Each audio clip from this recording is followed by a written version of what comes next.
బంగారం మంచిదో కాదో పరీక్షించాలి అంటే నిప్పుల్లో వేయమన్నారు.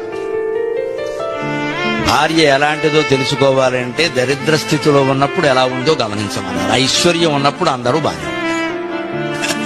పేదరికం భర్తను చుట్టుముట్టినప్పుడు కూడా భార్య ఇదివరకులాగే ఏమాత్రం గౌరవం కోల్పోకుండా నీకెందుకయ్యా నేను ఉన్నాను కదా, నేను చూసుకుంటా, నువ్వు సంపాదించగలిగిందే సంపాదించి ఊరికే బాధపడకు అని అనగలిగితే ఆ భార్య లక్ష్మీదేవితో సమానం. భార్యకు పరీక్ష ఏమిటంటే భర్త యొక్క దారిద్ర్య స్థితి. ఉద్యోగాన్ని కోల్పోవడం దారిద్ర్యం అనగానే ఏదో అనుకోకుండా ఉద్యోగం కోల్పోయారమ్మా. ఇవాళ సాఫ్ట్వేర్ ఉద్యోగాలు ఎలా ఉన్నాయి?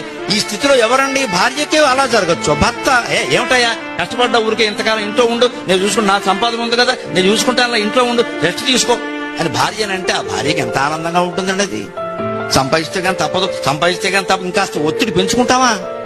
ఒక జీతంతోనే గడుపుదాం, 2 నెలలు ఏం పర్వాలేదు చూసుకుందాం అనే ధైర్యాన్ని భార్యకు భర్త, భర్తకు భార్య ఇవ్వాలా వద్దా?